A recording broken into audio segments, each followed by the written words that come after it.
How's it going, everybody? I'm Kyle from Fantasy Forge Studios. And I'm Dane.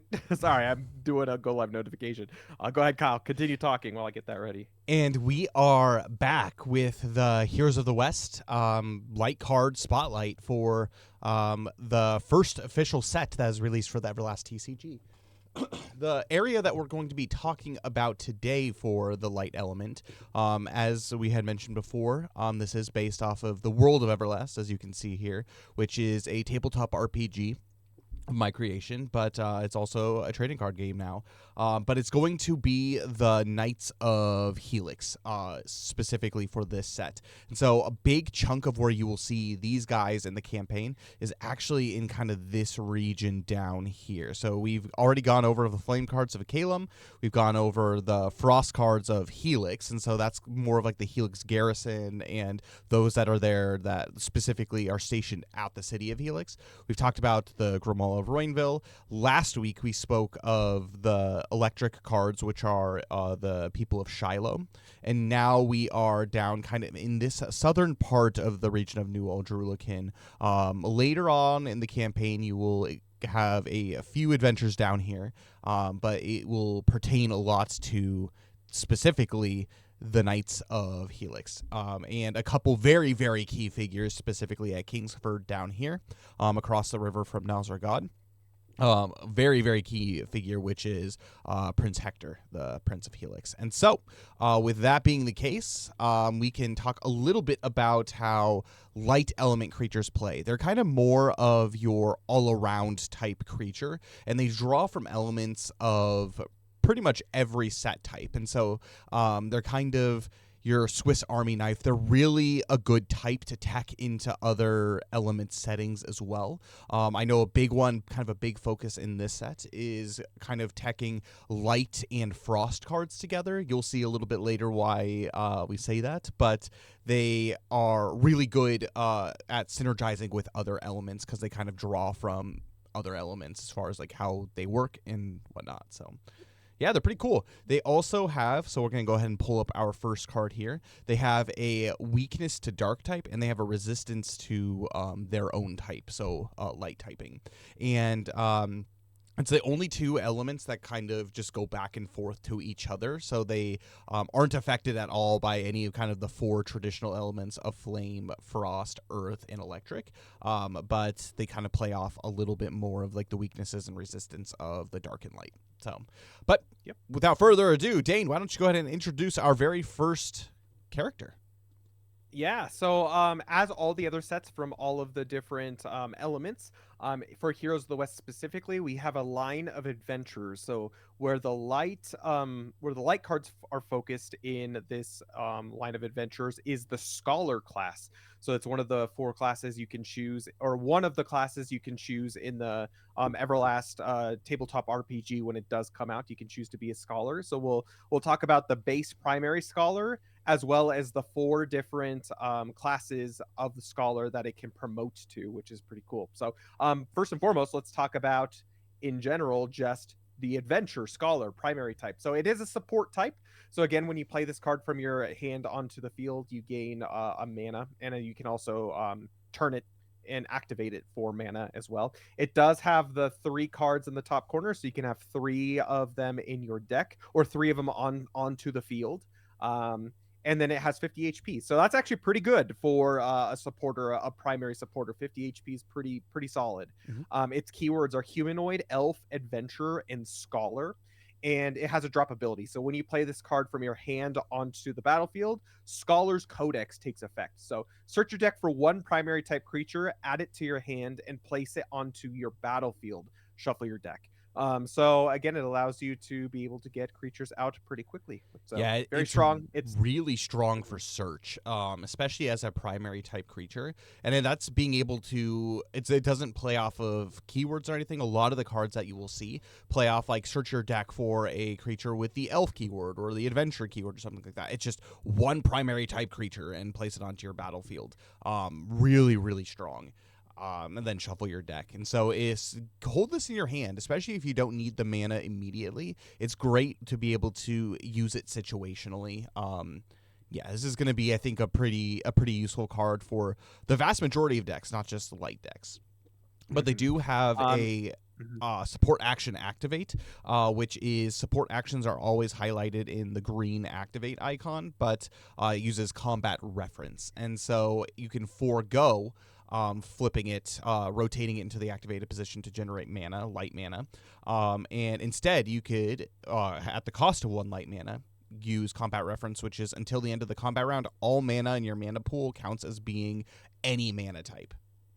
Mhm. So it's really good. Make sure you find a way to be able to kind of like track that. Don't move all of your mana off and then replace it with the all element token.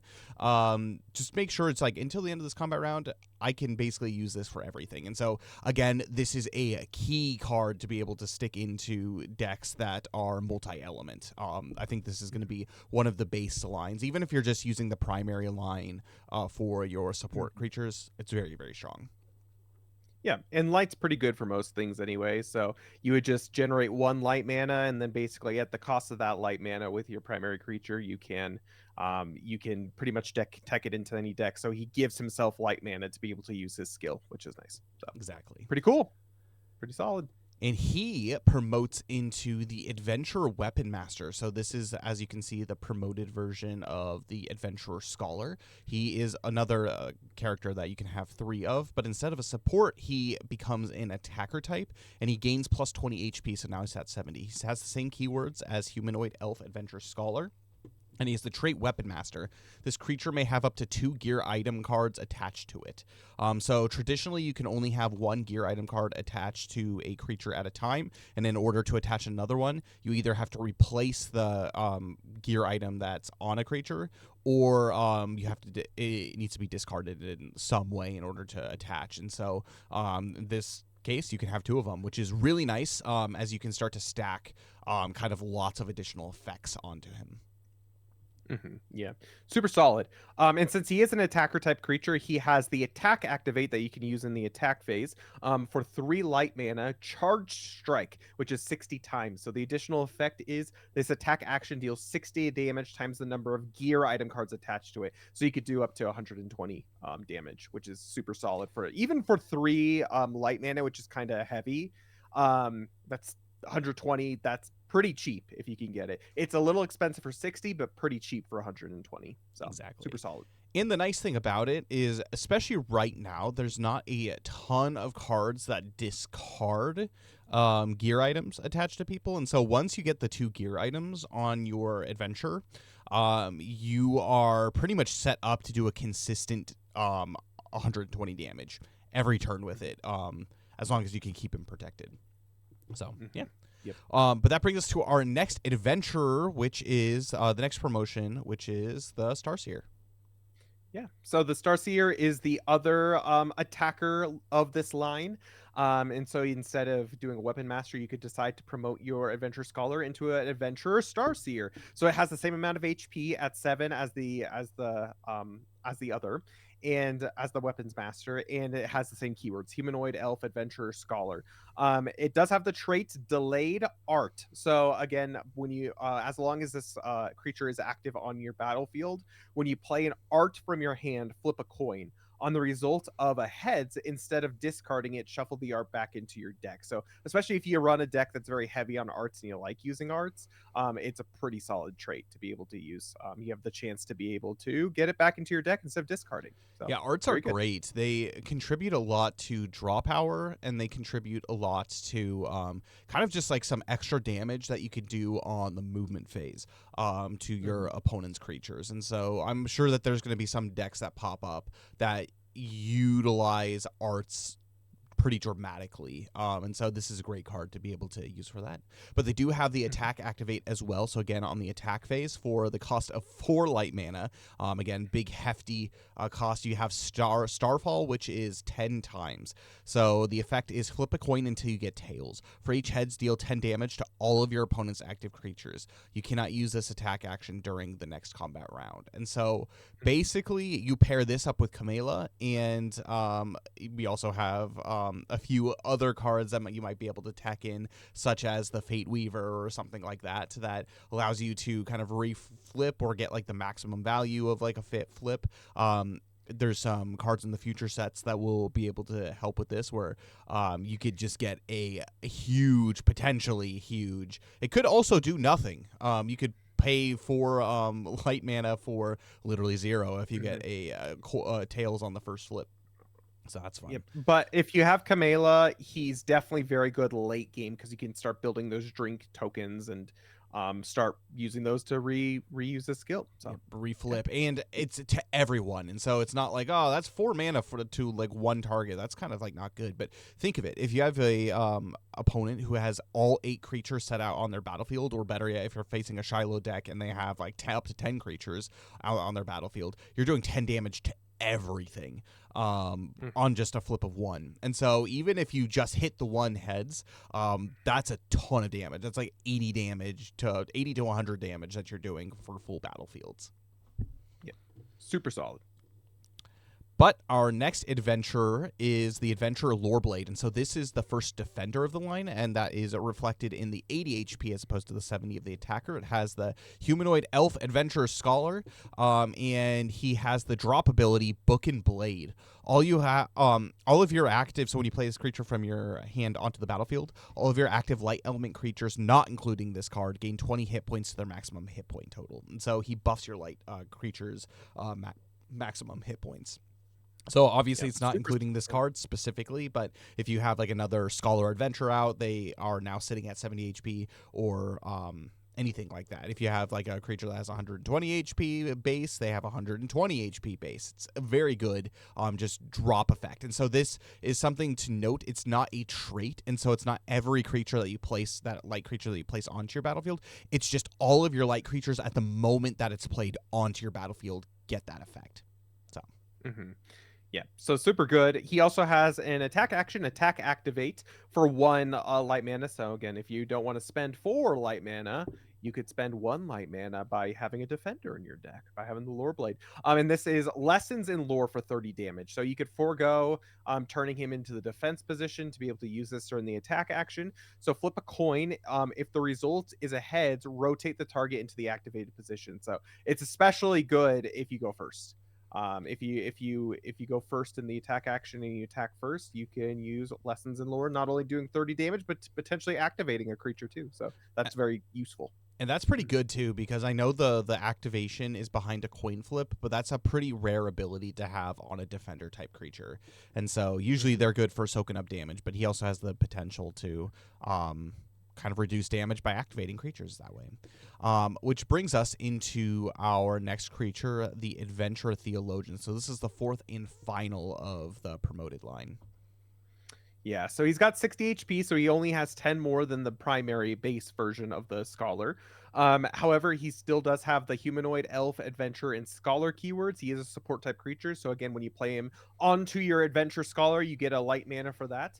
You can also use him to generate mana as well during your turn. But when you play him onto your adventure scholar, the drop ability Holy Mark it takes place, which is draw cards until you have 5 cards in your hand.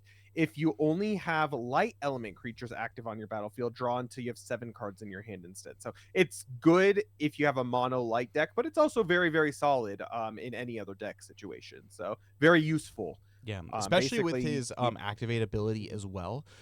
It's a support activate, so you do this during the movement phase. You can spend 3 light mana for Words of Command, which is choose one of your opponent's active creatures and cancel the effects of all of its active traits for D4 combat rounds.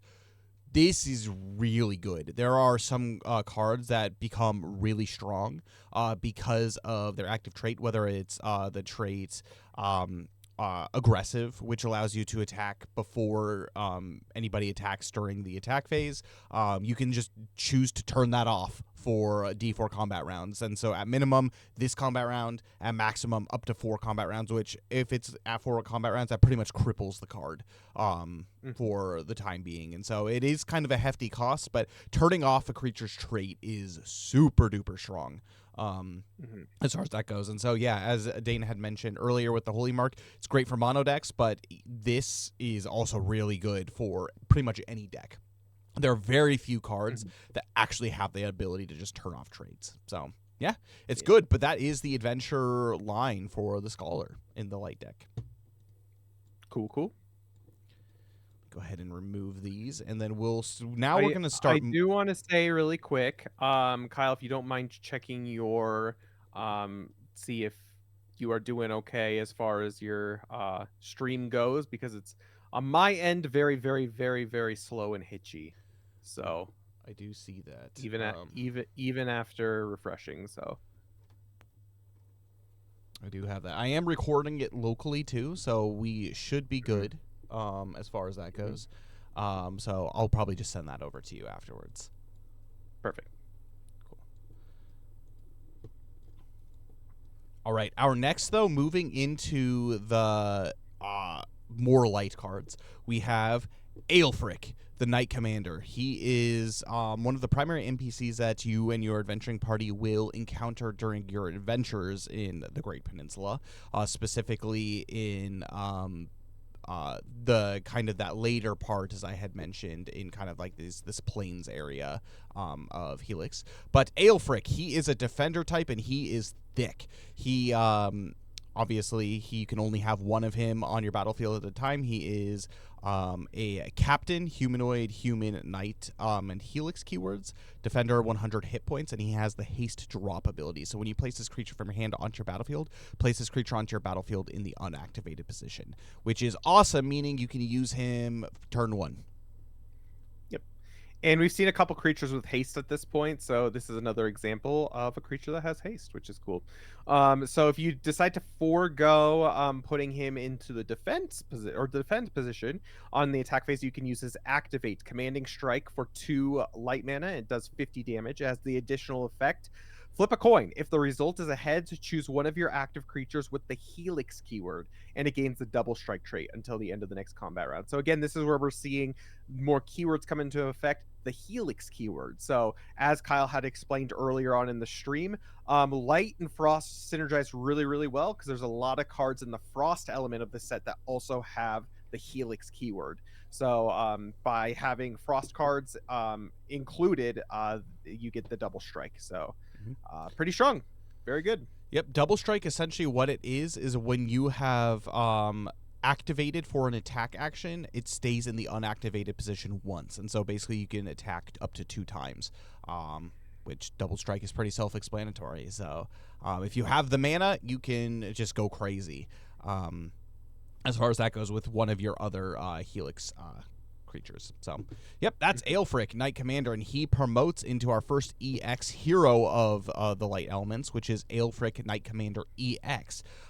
This is a obviously promoted version of him, but a little bit of some kind of backstory behind specifically kind of like this art and what he is the adventurers in Everlast. How they get their powers is specifically from creatures called the Serac. In the Everlast role-playing game, one of the way that this is kind of introduced is through the character of Aelfric, as he is a chosen of the Serac Belornin. And as a champion, you gain the powers of one of kind of the 4 promoted classes of whatever you are. In his case, he is a knight, and so he gains kind of that path of the paladin that he chooses, and so Belornin is kind of his patron for that. So he's like a main NPC who is technically sort of an adventurer in a way. Exactly. Yeah, that's As cool. the Knight Commander. And then so yeah, he's pretty cool. He is an EX type, and so when he is slain, you do take a point of damage from your life point total. He's got 150 hit points. He is thick, he is chunky, he's a defender type. And again with the hero, captain, humanoid, human, helix, and knight keywords. He has the trait Champion of Belornin. So as long as this creature is active on your battlefield, once per combat round, you may discard 2 cards from your hand. If you do, this creature may make a second attack action during this combat round with no mana cost. So it's basically a buffed up trade or a buffed up double strike with the additional effect that you don't have to actually pay the cost of the second attack, as long as you That's pretty sweet. discard 2 cards from your hand. So it's really good. Yeah. Super solid. And again, if you decide to forego using the defend action, you can use his activate during his attack phase. So that's for 3 light mana, and that is Divine Retaliation for 50 plus. So the additional effect is add 20 damage for each of your active creatures with the Helix keyword that does not have maximum hit points. So he's pretty good, especially if you have a lot of injured characters on the battlefield. And I'm sure lore wise, this is very accurate for him. Yep. I'm sure. Exactly. He could So do a lot of he damage. basically has the ability that he's super clutch towards like kind of like the end of the game when you're definitely most of your characters have either been hit by as primary targets or secondary targets, and it's like kind of the end of the game. Like he can do one really heavy attack against someone depending on how many creatures are damaged, and so yeah, he's pretty good. And then if you also pair that with Champion of Balornin, even if for some reason that attack doesn't take out whatever target you have, or if there's a creature behind, let's say you've slayed a creature in front and there's a creature behind, you can aim another attack at the creature behind. It's pretty good. But he has the EX activate, so EX actions, you can only use them once per character. Basically per game. And so with his, it's Serex Guard. It is a support action, and so it's done during the movement phase at the cost of 3 light mana. Until the end of the combat round, all of your active creatures with the Knight keyword cannot be damaged by attack actions. And so they can still be damaged by arts, but as far as attack actions go, yeah, they cannot be damaged by attack actions. Super solid. That is Sir Aelfric. I think he's going to be pretty played. I personally really like his arts too, and so the light characters you'll see with Hector later kind of have a little nice theme looking. But that brings us to our second captain of the light element creatures, and Dane, why don't you go ahead and introduce this character? Yeah, so that's a primary type, Ferdinand, Marshal of Helix. He is an attacker type with 90 HP, which is very solid for a primary type creature. He is a captain, so again, you can only have up to 3 captains on your battlefield at any given time, so he's one of them if you decide to play him. He's also got the humanoid, human, and helix keywords as well. He does have a trait, so as long as he is active on the battlefield, Ride to Victory is active. So at the start of your turn in the attack phase, you may play one primary type creature with the helix keyword from your hand onto your battlefield in the unactivated position. So this is super solid. This is very, very strong. He's very good for setting up your battlefield and doing it very quickly as well. So yeah, Exactly. He's kind of, I think he's an attacker type, but he's definitely kind of more of like a supporty engine for making sure that you fill up your battlefield before your opponent. It's very, very strong. And again, it does synergize with the Helix cards that are also in the Frost set as well, which is good. And then you have the attack action that he has, which is Phalanx. And so for 2 light mana at 40 plus, you basically you attack them and you push the target back 1 space. If they are in the back, if it cannot be pushed backwards, this attack action deals an additional 60 damage. So whether they're in the attack or like the back row, or if there's a creature directly behind them and they can't move, then this does 100 damage for literally 2. I think Cole in his playtest deck has this card, doesn't he? he does. Yep. Yeah, it's pretty So, good. it's very good. Mhm. All right, and that brings us into our third and final captain of the Heroes of the West light creatures, which is Hector, Prince of Helix. He is a good creature, as he can only have one of him active on your battlefield. He has 100 hit points. He is an attacker type, and he's got the captain, humanoid, human, helix, and knight keywords. He has the trait, the Lion of Helix. So reduce the mana cost of this creature's attack actions by 1 light mana for each of your active creatures with the captain keyword, excluding this card. And so up to basically his attack actions cost 2 mana less, as long as you have 2 additional captains on your battlefield, which is pretty sweet, as you can see with this attack action. Yeah, he makes very much use of that. With his attack action, Blade of Kings, for 4 light mana. So you could choose to use it use 4 light mana to use this attack, or if you have 2 other captains, it would only cost 2 light mana for a ton of damage. So the primary target gets dealt 100 damage, and then each secondary target to the right and left of that creature get dealt 30 damage. So that's a very strong 1-card swing, and especially if you can do it for 2 mana, that is super strong. Yeah, Very, very he's solid. definitely one of the more like choppy characters in it, and like nobody is safe from him. Especially if you Mhm. have a lot of clumped basically battle line formations. He's whacking things really hard, and so not only does he have like do a lot of damage, but he puts on that additional pressure of how your opponent wants to set up their battlefield, which could be more Mhm. strategic to you and put them in a position that they don't want to be in, which is awesome. Yeah. But he does promote into Hector, Prince of Helix EX. Dane, why don't you go ahead and talk about this one?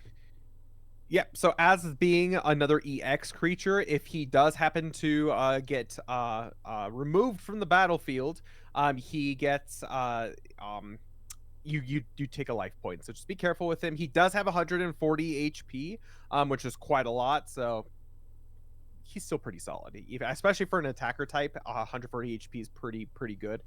He has the hero, captain, humanoid, human, and helix and knight keywords. So he's got a bunch of keywords.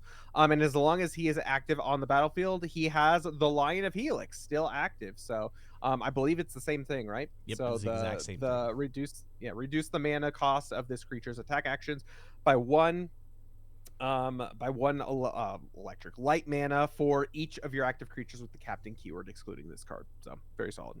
Yeah, and that actually, now that I think about it, so it's Captain keyword. So you could technically tech him into any other deck, and he still only Mhm. costs 2 light mana in order to have it, as long as you have some kind of light mana generation. So yeah, he's another Mhm. card that can be plopped into any other deck. But he does have the same attack action, Blade of Kings, but instead of the primary damage being 100, it is now 120. Instead of the secondary damage being 30, it is now 50. So he just hits harder. Yep. Super solid. He does have an EX activate. So again, you can only use this once per game for this specific card. And is for two light mana. It is Helios Hastor.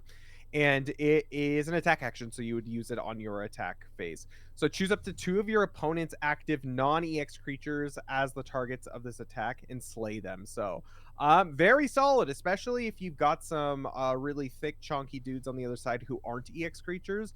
This could really save you in any specific situation. Instead of having to wear them down and deal attack damage, you could just remove 2 of them off the battlefield. And So there are some very big, good. big creatures too that aren't EX creatures that still have like in the ballpark of 120, 130 hit points. But Mhm. the nice thing about this attack action is it targets 2 creatures, and it could potentially be for the cost of 0 if you have 2 captains. So it's basically just a free Yep. slay 2 creatures. And they don't Very have to strong. be next to each other. They could literally be anywhere on the battlefield Yep. for you to use this. So very good. Yep. There's honestly not a situation where it's like you have wasted this card if you haven't used its EX activate. If this is kind of what you are running your deck around, if you haven't used Helios Hastor, it's a waste if Mhm. you don't use it at one point. Um, but that brings us kind of more into our traditional kind of like infantry lines of the light creatures, starting with our Helix Cavalry, which are the defender type creatures. Dane, why don't you go ahead and talk about this one? Yeah, so they're a primary type creature with 60 HP, which is pretty good. They're a human, they're humanoid, human, and helix are their keywords. And its trait is so as long as it's on the battlefield, it's got trained rider. So when this creature is paired with a creature named Warhorse, this creature gains 40 to its maximum hit points total instead of 20. Which is pretty good. So again, mounting is an interesting mechanic that you can do in the game of Everlast. Kyle, do you want to explain how that works? Yeah, we actually have a creature at the very last creature of the light set, which is the Warhorse, but they have the ability mountable. So it's like mountable, and then it talks about a specific keyword. In this case, Warhorses are for humans, and one of the benefits, one of the perks of that is if a creature is mounted on top of them, you remove basically all of the stats of the original card. However, the card that's placed on top of it, in the case of let's just say a Helix Cavalry, they would get plus 20 HP, but this trait bumps that up to plus 40, meaning as a primary creature, they have 100 HP if they are mounted, which is really, really strong. Yeah. And there's no way that you can separate mounted creatures as well. So once you have placed a mounted creature on top of it, they keep that pretty much a permanent plus 40 HP to its maximum hit point total, which is super duper strong. But they also do have an attack action, so you can either rotate them into the guard position, or you can choose to attack with them for 3 light mana with the lance, 60 damage to one target. If damage from the attack slays a target, your opponent discards 1 card from their hand, and so it's a little bit disrupty too. Yeah, which is again very solid. Three light mana is a little steep, but especially if you can snipe someone and get a card discarded as well, it turns out to be very solid. Yeah, keep your opponent's hand size small. Yeah. But he does promote into the Helix Heavy Cavalry, and so you can, even after he has been mounted as well, you can place him on top, and then he can have up to 130 HP, basically as big as kind of like a hero or EX creature as far as HP goes. But he does have a base 90 HP with the humanoid, human, and Helix keywords, and he has the Defender. He's a Defender type, and his trait is Trained Rider, and so yeah, it's the exact same thing. It doesn't stack with the Trained Rider of this. It just continues to apply. Yep. And the lance, the activate attack, is just a slightly better version of the lance.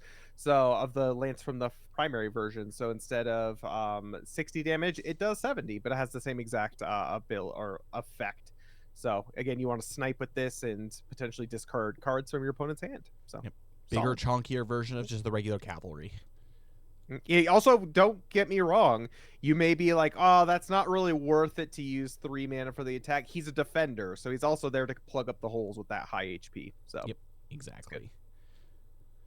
And then that brings us into the support line of this, which is the Helix Hornblower. Yep.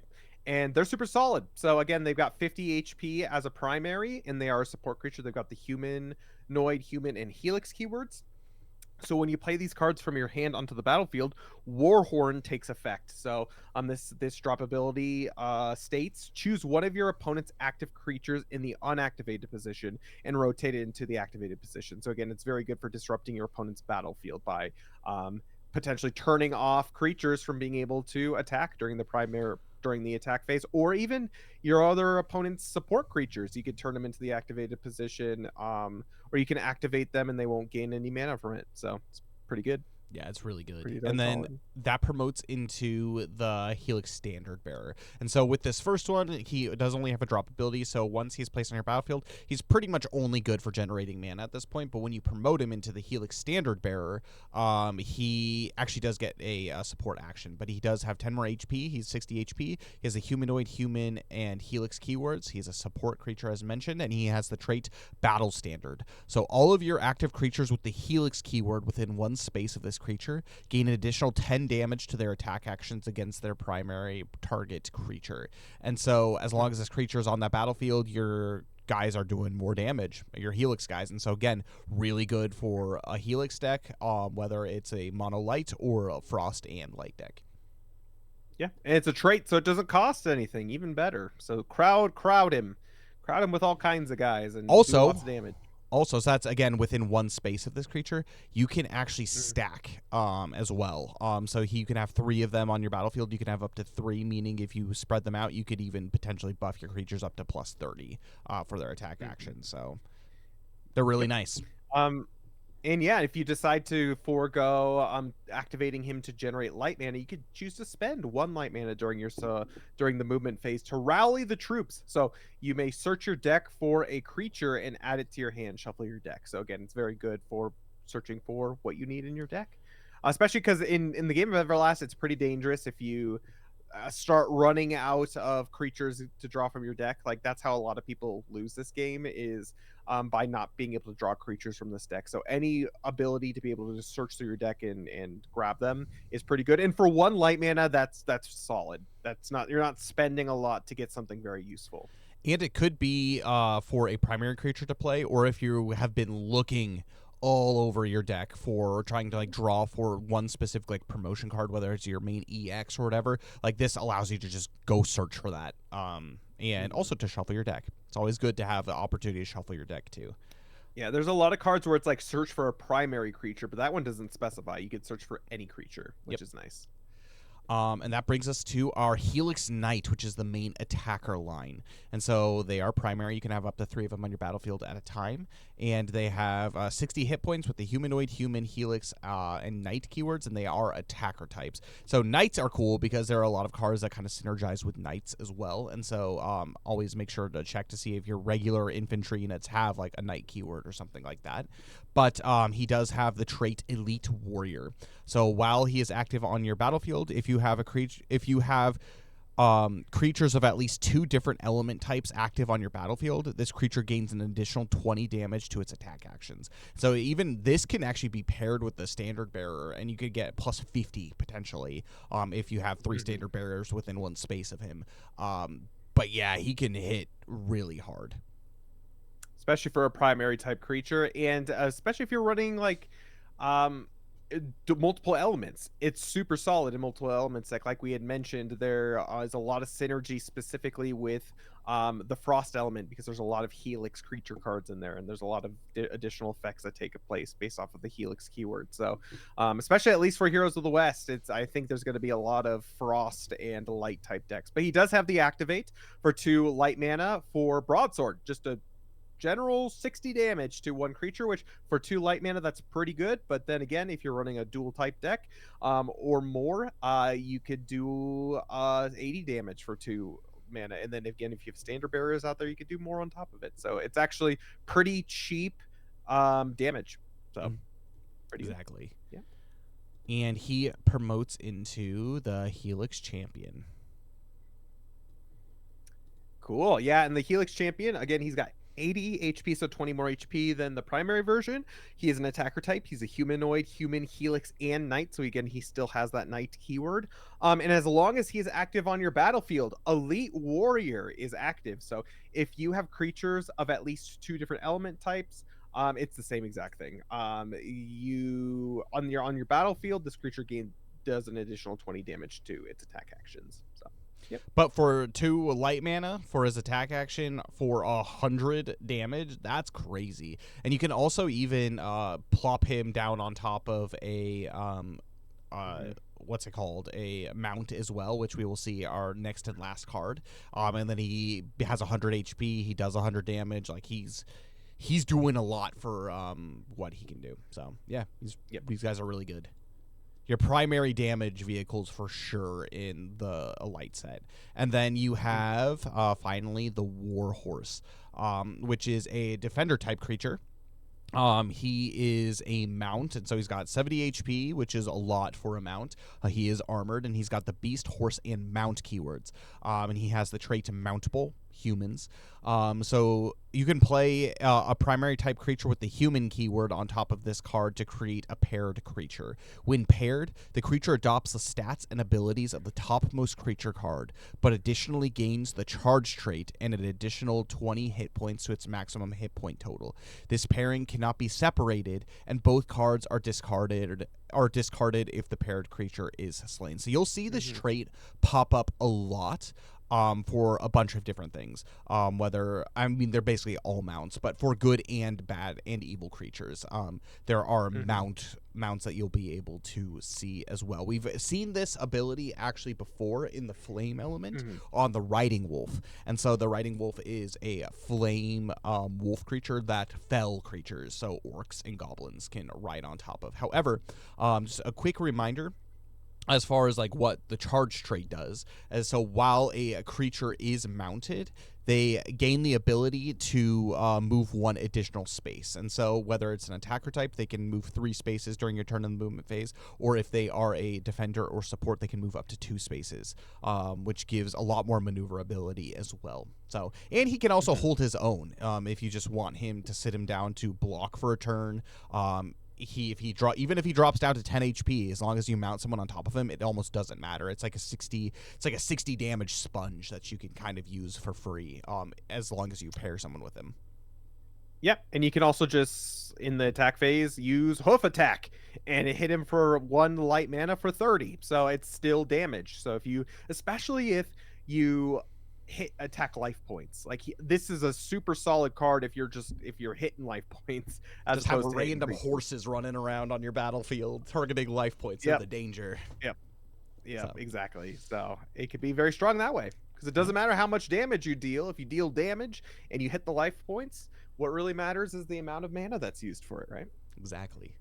But that's all of the cards for Light Element in the Heroes of the West TCG expansion of the Everlast TCG.